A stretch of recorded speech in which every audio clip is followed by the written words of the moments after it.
ഫുട്ബോളിന്റെ കേരളത്തിലും അതായത് ഫുട്ബോളിന്റെ ആവേശം, അതായത് നമ്മൾ ഫുട്ബോൾ എന്ന് പറയുമ്പോൾ കേരളത്തിൽ ഒരു സ്ഥലമേ നമുക്ക് ഓർമ്മ വരും, അത് മലപ്പുറമാണ്. അതായത് ചോരയിലും ജീവിതത്തിലും ഉറക്കത്തിലും പോലും ഊണിലും ഉറക്കത്തിലും എല്ലാം ഫുട്ബോൾ എന്ന് പറയുന്നത് ഫുട്ബോൾ പ്രാന്തന്മാരുടെ നാടായ മലപ്പുറത്തിലേക്കാണ് ആരാണ് ചേരുന്നത്? നമ്മളെ സ്വന്തം ശിവദാസ് ചേട്ടനാണ്. ശിവദാസ്. അപ്പോൾ എറണാകുളത്ത് നിന്ന് മിഥുൻ അയ്യപ്പനുണ്ട്. മിഥുൻ അയ്യപ്പന് ഞാൻ ഇന്നൊരു സർപ്രൈസ് കൊടുക്കുന്നുണ്ട്. എന്തായാലും മലപ്പുറത്തെ പറ്റി പറയുമ്പോൾ ശിവദാസ് ചേട്ടൻ നമ്മളെ ഇബ്രാഹിം ഖുറേഷി പോലെയാണ് നിൽക്കുന്നത്.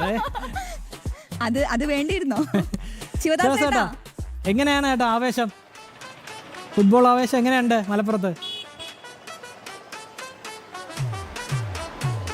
മുടിയിലാണ്. കാരണം 12:30 ആകുന്നതിന് വേണ്ടി കാത്തിരിക്കുകയാണ് എല്ലാവരും. കുട്ടികൾ രുടെ നാട് കൂടിയാണ് മലപ്പുറം എന്ന് പറയുന്നത്. പ്രത്യേകിച്ച് ഇപ്പോൾ ലോകകപ്പൊക്കെ വരുമ്പോൾ എല്ലാവരും ഒന്ന് ഉണർന്ന് എല്ലാ സമയവും സജീവമാണ്.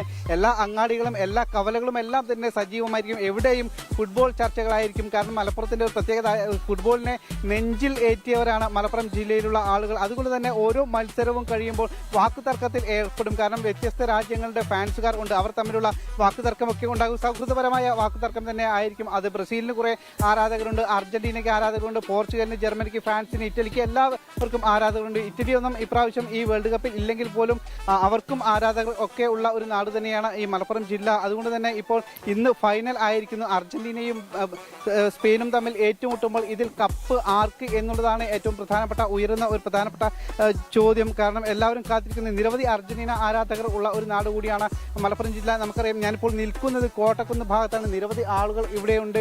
പല ആളുകളും ഈ കോട്ടക്കുന്നിലേക്ക് എത്തിയ പല ആളുകളുണ്ട്. അവരൊക്കെ തന്നെ കാത്തിരിക്കുകയാണ് ഫുട്ബോൾ ആവേശം കാണാൻ. രാത്രി ഫൈനൽ മത്സരം കാണുന്നതിന് വേണ്ടി അവർ